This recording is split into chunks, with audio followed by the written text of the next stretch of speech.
C'est un double coup de semonce et il est quelque peu inattendu. Dans la soirée du jeudi 28 novembre 2024, deux exécutifs africains, le Sénégal et le Tchad, ont annoncé qu'ils avaient l'intention de mettre fin aux formes de présence militaire française qui avaient cours depuis les indépendances. Tout a commencé par un entretien accordé par Bassirou Diomaye Faye, le président sénégalais, à l'agence France Presse et à France 2.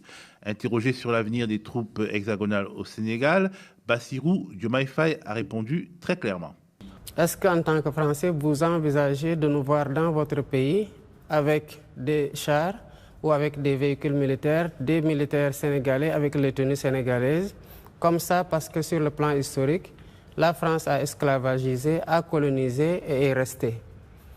Évidemment, je pense que quand vous inversez un peu les rôles, vous concevrez très mal qu'une autre armée, la Chine, la Russie, le Sénégal ou n'importe quel autre pays puisse avoir une base militaire en France. Le président sénégalais a ajouté qu'il n'y a pas encore de délai de rigueur pour un éventuel départ des troupes françaises et qu'en tout état de cause, les autorités politiques en auraient dans ce cas la primeur. Juste après le journal de France 2, et sans qu'on sache s'il est pertinent d'établir un lien entre ces deux situations, un communiqué officiel du ministère des Affaires étrangères tchadien annonce la décision de N'Djamena de mettre fin aux accords de coopération militaire avec Paris. Le gouvernement de la République du Tchad informe l'opinion nationale et internationale de sa décision de mettre fin à l'accord de coopération en matière de défense signé avec la République française, révisé en date du 5 septembre 2019. Cette décision, prise après une analyse approfondie, marque un tournant historique. En effet, après 66 ans de la proclamation de la République du Tchad, il est temps pour le Tchad d'assumer sa souveraineté pleine et entière et de redéfinir ses partenariats stratégiques selon ses priorités nationales. Le communiqué ajoute que cette décision ne remet en aucun cas en question les relations historiques et les liens d'amitié entre les deux nations, mais quelque chose s'est passé. C'est un coup de semonce pour Paris, Fabrice.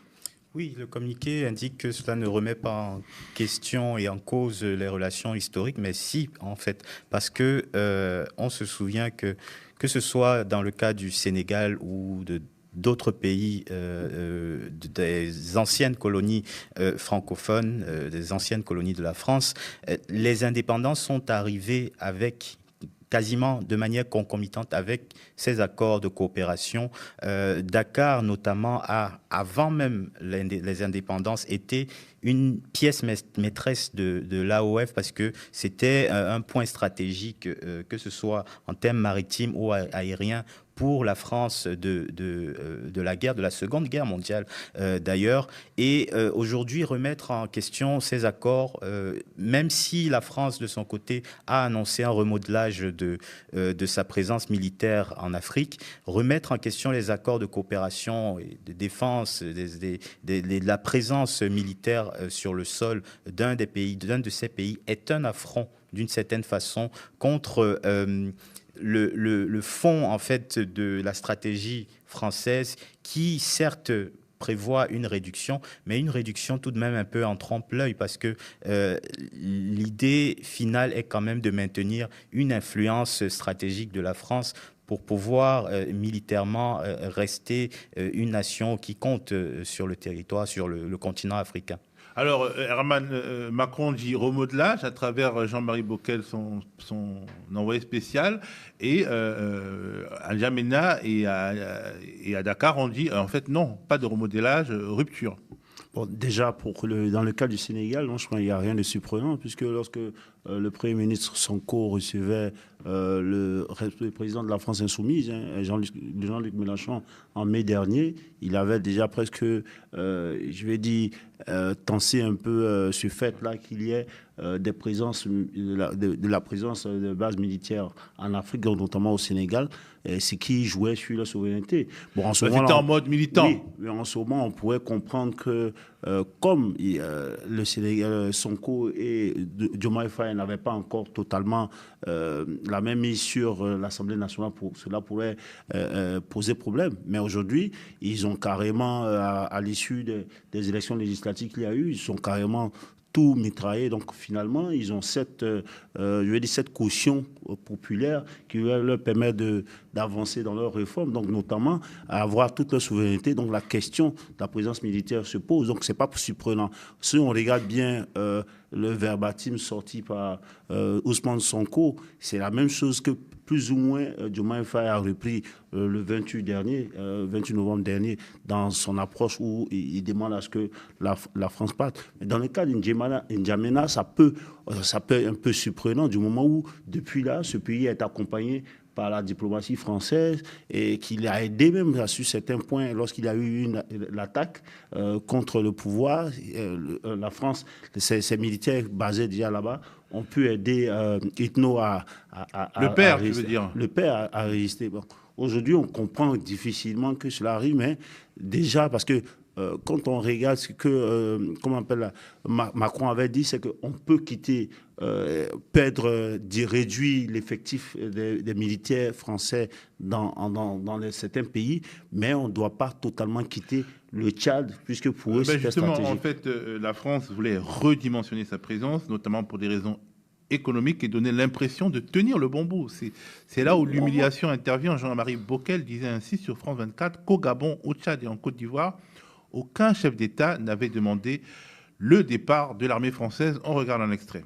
Dans aucun des 3 pays en attendant le Sénégal, les chefs d'État ne vous ont demandé de fermer de base française. Il n'y aura pas de fermeture de base française, on est bien d'accord. En tout cas, c'est l'état d'esprit de nos partenaires. Et plusieurs d'entre eux nous ont dit « on a bien compris le message.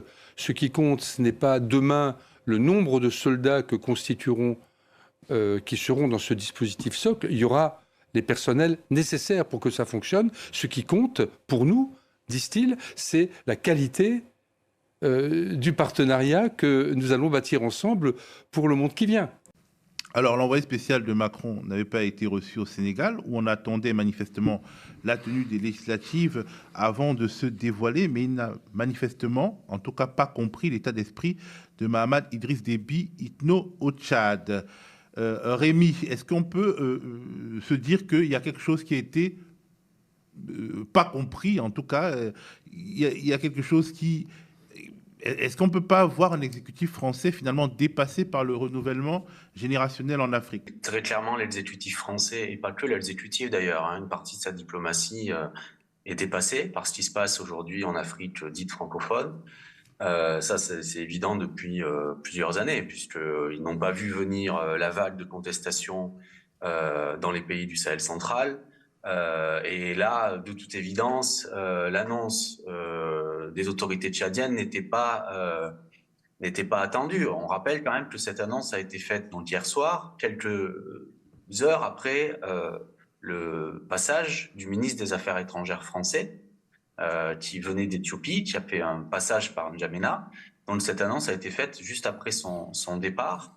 Et pour en avoir discuté récemment avec les autorités militaires françaises, c'était vraiment pas envisagé le fait de devoir quitter la base de N'Djamena, qui n'est pas n'importe quelle base.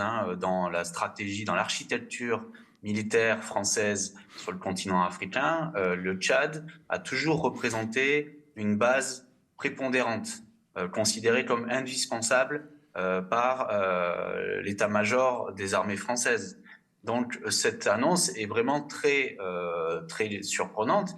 Je pense qu'il est encore trop tôt pour comprendre quelles sont les raisons de ce choix fait par les autorités tchadiennes. On sait que depuis quelque temps, il y avait un peu de l'eau dans le gaz entre Mahamat Idriss Déby et Paris et Emmanuel Macron. Il avait écrit un livre en début d'année, il avait fait écrire, on ne sait pas trop, un livre en début d'année de candidature avant l'élection présidentielle dans laquelle il lançait quelques piques à Emmanuel Macron. Mais de là à ce qu'ils annoncent la fin de la coopération militaire, la fin de la coopération militaire, et a priori le départ des troupes françaises, là c'était quelque chose d'assez inattendu. Contrairement au Sénégal, quelque chose que voilà. Mais justement, de manière spécifique au Tchad, est-ce que une présence militaire française peut être envisagée avec un départ du Tchad? C'est le dispositif pivot en réalité. Est-ce que cette annonce du Tchad ne met pas finalement fin à l'aventure militaire française en Afrique?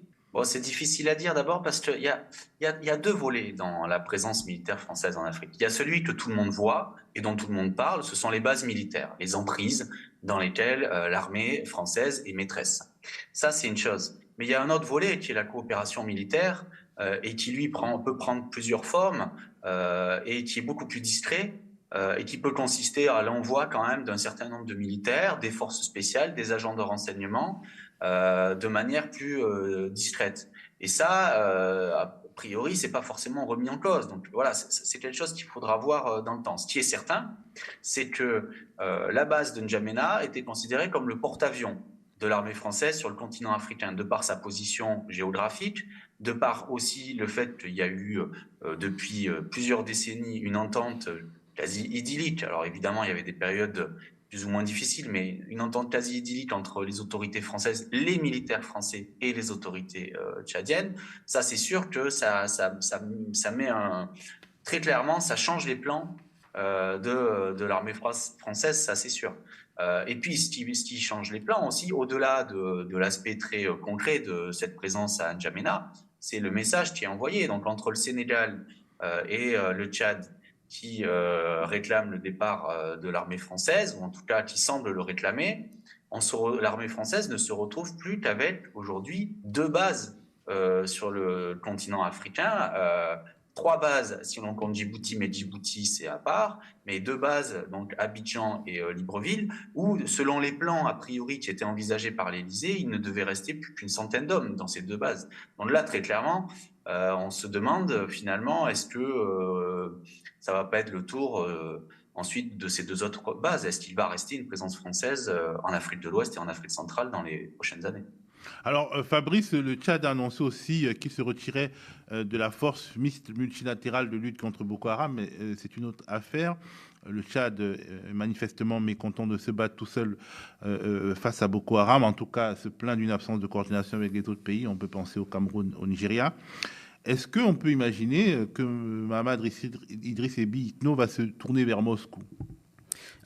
En tout cas, les autorités tchadiennes montrent clairement qu'elles ont à cœur de diversifier leurs partenariats avec d'autres pays qui ne sont pas forcément ceux qui étaient les plus proches de N'Djamena ces dernières années. La menace de la rébellion au Tchad ne sera certainement plus comme par le passé uniquement géré par la France, étant donné cette décision. Je pense que l'idée, c'est aussi de montrer à Paris que N'Djamena peut se tourner vers d'autres amis, entre guillemets, mais des amis qui ne feront certainement pas plaisir à Paris, parce que la France voit d'un très mauvais œil le rapprochement justement entre Mahamat Idriss Déby et Vladimir Poutine, et ne saurait l'accepter.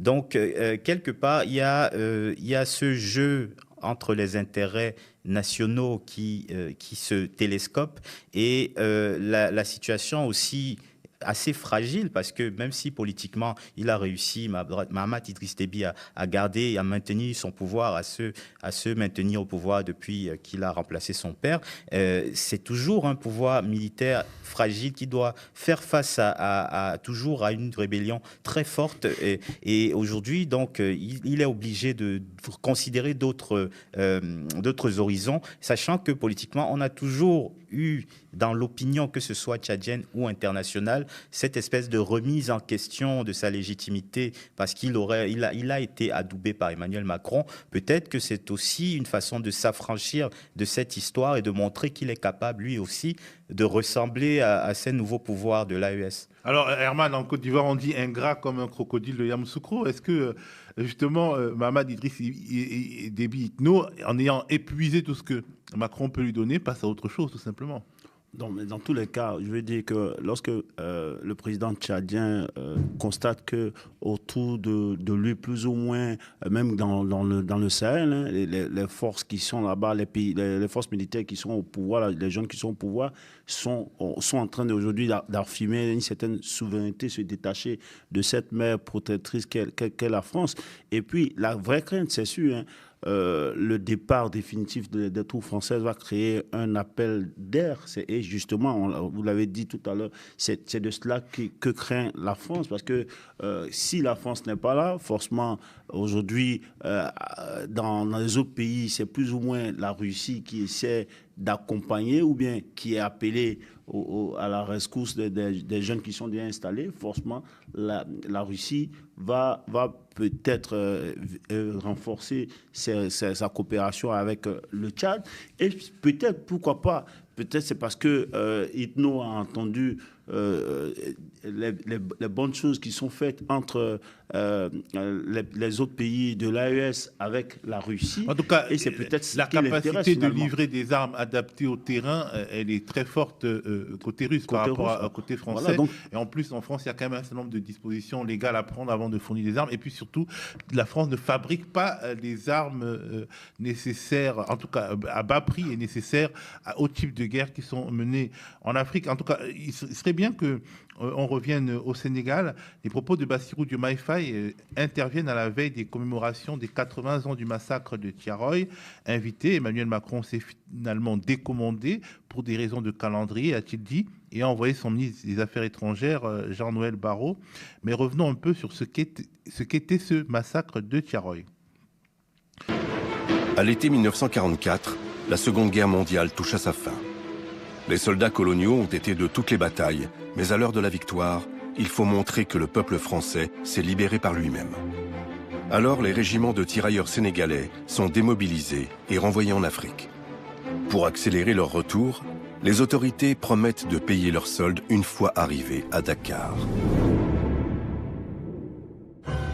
Ils arrivent au Sénégal et sont installés en tant qu'anciens combattants dans un camp militaire dans la banlieue de Dakar qui s'appelle Thiaroye. Et ils continuent la procédure pour se faire payer leurs émoluments. Et à force d'insister, un jour, le commandant du camp de Thiaroye leur donne rendez-vous sur la place des armes. 1er décembre 1944, ils sont réveillés au clairon. On leur demande de se rassembler sur l'esplanade. Et ils s'aperçoivent qu'aux alentours du camp, le camp est complètement encerclé par toute une série de régiments divers et variés. Et on tire sur des gens qui juste demandaient leur dû. Encore aujourd'hui, personne ne s'accorde sur le nombre exact de morts. Entre 35 et 70, selon les sources. Alors, Bassirou Diomaye Faye a indiqué qu'Emmanuel Macron lui avait envoyé une lettre reconnaissant pour la première fois l'existence d'un massacre, mais les historiens sénégalais estiment que c'est insuffisant, voire insultant. Est-ce que ce passé qui ne passe pas également explique ce type de choix de rupture, Fabrice?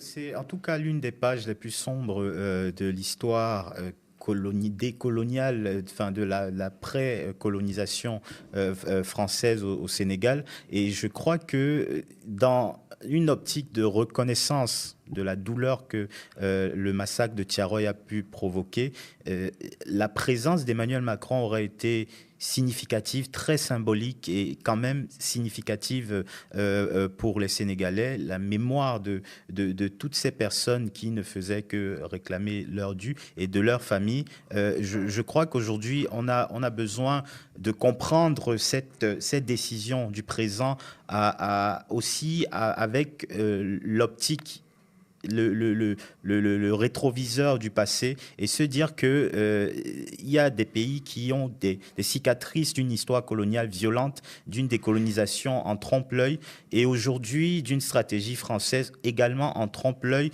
qui, je le rappelle, a créé un commandement pour l'Afrique et placé sous le commandement, je pense, du général Yanni, et qui donc veut réduire des effectifs, mais garder quand même un renseignement important, puissant. C'est quelque chose qui ne laisse pas les Africains dupes par rapport à la stratégie française. Et aujourd'hui, il faut qu'il y ait une sincérité de la part de la France à ce sujet pour ne pas prendre aussi de haut ces pouvoirs qui n'aspirent qu'à la souveraineté. La question de la souveraineté est extrêmement importante parce que c'est simplement des principes régie même par le droit international. Et le Sénégal, aujourd'hui, est totalement en droit de réclamer le départ des militaires français, tout comme le Tchad. Alors, Herman, désormais, les pays qui vont garder chez eux des bases militaires françaises auront une position de plus en plus marquée, voire intenable. Je pense notamment à la Côte d'Ivoire, le pays où tu vis. Ben, je veux dire, bon, si on veut revenir sur le cas sénégalais, je veux dire, ce n'est pas seulement, je ne crois pas que ça, de façon historique, c'est vrai que Sonko avec Diomaye Faye, ils tiennent à la souveraineté du Sénégal, c'est des panafricanistes, ils l'ont dit pendant même l'opposition, mais il y a eu aussi ils peuvent reprocher à Macron de cette tue Macron qui était beaucoup plus proche de Macky Sall, qui s'était tué par rapport à certains grabuges de Macky Sall, à des violations des droits de l'homme de Macky Sall. Tout cela a pu renforcer leur rejet dans la mer colonisatrice. Donc, moi, ce que je dis par rapport à la Côte d'Ivoire aujourd'hui, à côté de Macky Sall, le président Ouattara est quand même l'un des moteurs de cette coopération nord-sud entre la France et les pays francophones de l'Afrique de l'Ouest. Et aujourd'hui, la France n'a que finalement la Côte d'Ivoire. Et le Gabon, mais je veux dire en Afrique de l'Ouest, c'est carrément la Côte d'Ivoire. Macron, lorsque Diomaye Faye est venu, il a essayé de voir s'il pouvait voir avec Diomaye Faye pour essayer de voir les autres pays de l'AES pour pouvoir régler ces questions-là, pour essayer de maintenir, ramener même les pays de l'AES dans la CEDEAO. Et finalement, quand on regarde ces dernières décisions, ça veut dire que la tendance Sonko passe plus au sein de la tête sénégalaise.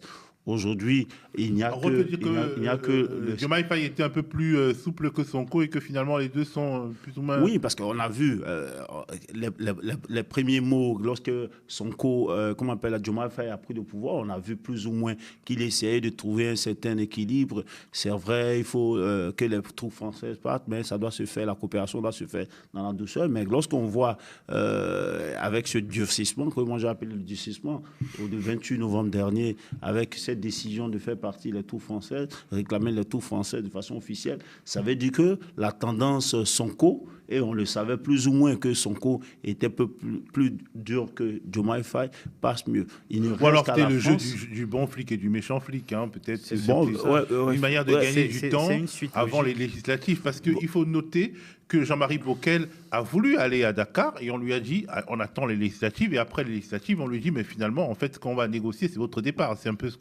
le message qui est passé. Mais c'est une suite logique parce que idéologiquement, le PASTEF n'a jamais caché son envie de départ. Tu le rappelais, la visite de Jean-Luc Mélenchon il y a quelques mois, durant laquelle Ousmane Sonko le disait clairement. Il montrait bien que le PASTEF est sur une ligne totalement décoloniale qui ne transigera pas avec toute velléité néocoloniale. Donc aujourd'hui, moi, je ne suis pas surpris. Bassirou Diomaye Faye est dans le rôle du président de la République qui doit montrer une certaine stature, qui doit se montrer diplomate, mais dans les faits, dans les décisions, on le voit bien qu'il applique des décisions qui vont dans le sens de l'idéologie du PASTEF et ce n'est que normal. Aujourd'hui, ils ont aussi ce voisinage, je ne dirais pas encombrant, mais d'une certaine façon influent de l'AES, du Burkina Faso, du Niger et du Mali, et des opinions publiques extrêmement fortes qui ne supportent plus qu'il y ait l'idée même d'avoir une présence ou une influence de l'ancienne puissance coloniale n'est plus supportée par ces populations. Donc, pour moi, ce n'est que la continuation logique d'une politique qui a été annoncée dès le départ. On savait que le PASTEF et que Bassirou Diomaye Faye avaient cette idée ancrée en eux, et c'est logique de les voir appliquer cela. Ouais, pour revenir à la Côte d'Ivoire, par exemple, on dit tout le monde dit que fin décembre 2024, il y aura juste un effectif de 100 militaires français, que le 43e BIMA va plus ou moins plus exister, mais on constate en même temps un mouvement, un déploiement de ces mêmes troupes françaises à l'intérieur du pays pour des missions qu'on dit de protéger les frontières. Donc je veux dire que dans tous les cas, après ce départ les troupes françaises sont plus ou moins persona non grata dans certains pays. Il ne reste que la Côte d'Ivoire à la France. Et je crois que là-dessus, aujourd'hui, c'est toujours la bonne amitié française entre la France et la Côte d'Ivoire. Donc, bon, je pense que les gens peuvent déjà, on a vu que les États-Unis aussi on peut obtenir une base militaire en Côte d'Ivoire. C'est pas les Français, même si dans les faits, les troupes françaises vont partir de 43 Bima. Je crois, pour ma part, que ces troupes françaises seront redéployées ailleurs sur le territoire. Et juste, pardon, pour compléter, si on reprend les déclarations de Thierry Bucquart, le chef d'état-major des armées françaises, pendant son audition parlementaire en janvier, il précisait bien que ce redéploiement allait quand même s'accompagner du maintien d'une certaine présence informationnelle dans certains pays amis. Donc, en fait, il ne faut pas considérer ça comme la disparition totale des troupes françaises en Afrique. En témoignent aussi les regrets de François Lecointre il y a quelques temps, qui était un peu nostalgique. François Lecointre, un général français, avait choqué en disant que de toute façon, la France devait se préparer à retourner au Sahel, dans les pays de l'Alliance des États du Sahel.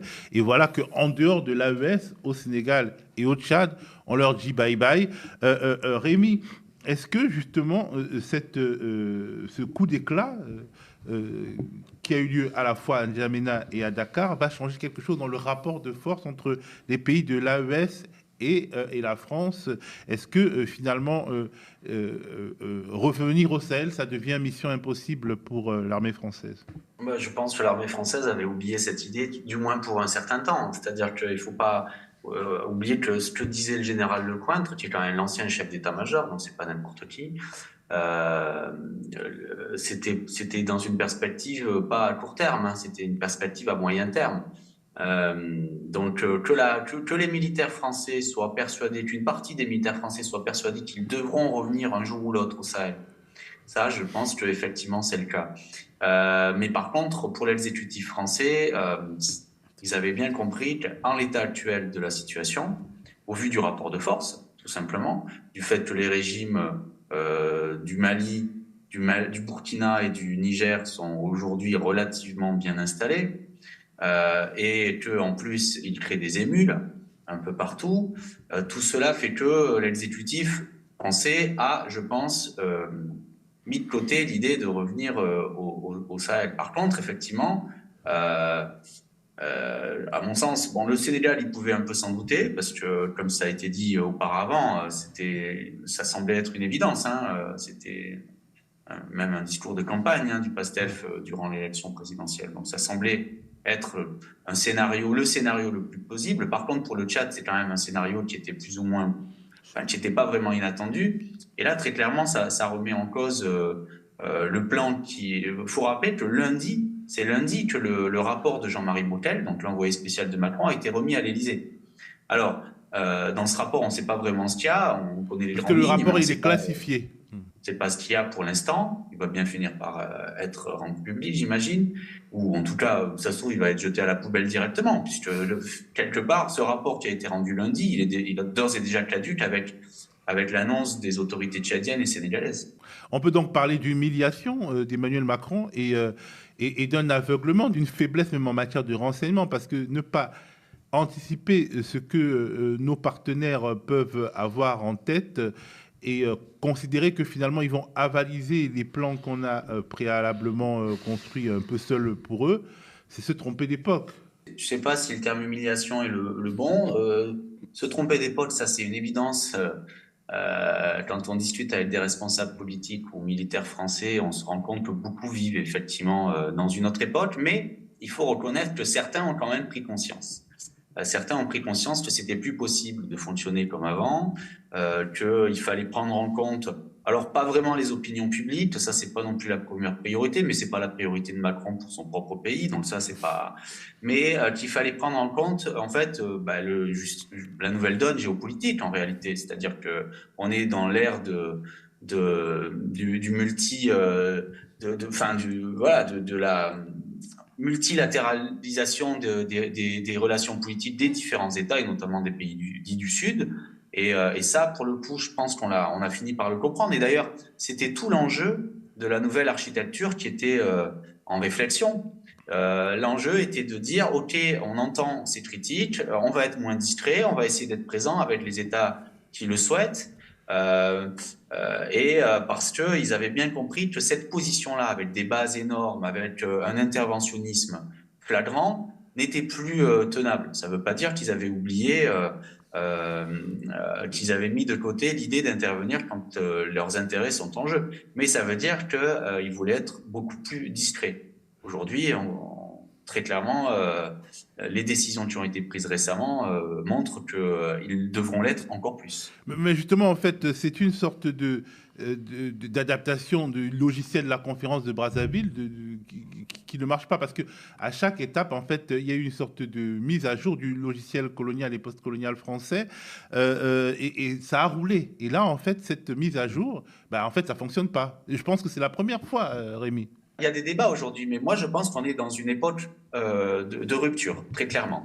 Après, il y a eu des cas. Il ne faut pas oublier que, par exemple, la France a déjà été poussée dehors à Madagascar. Elle avait une base et au début des années 70, avec l'arrivée au pouvoir des officiers marxistes, notamment dirigés par Rattirac, elle a été mise dehors. Donc, ce n'est pas la première fois, en gros, que l'armée française est obligée de quitter le pays parce que des autorités le réclament. Et donc, ce n'était pas la première fois lorsqu'elle a dû quitter le Mali, le Burkina, puis le Niger. Mais par contre, ce qui est assez remarquable dans ce qui se passe aujourd'hui, c'est que, en fait, on va dire les demandes, les tentatives de rupture ou de modification, en tout cas, du rapport de force, viennent de plusieurs pays en même temps et en plus participent d'un phénomène mondial où l'on voit les pays dits du Sud vouloir s'émanciper de la tutelle non seulement politique mais même, on va dire, morale des pays du Nord. Et c'est là où, à mon sens, on est dans une véritable rupture. C'est qu'aujourd'hui, quand on rompt avec la France, on sait qu'on peut aller voir du côté des Russes, on peut aller voir du côté des Chinois, des Américains, on l'a vu au Tchad, des Hongrois. Donc, les possibilités sont autrement plus importantes qu'il y a 40 ou 50 ans.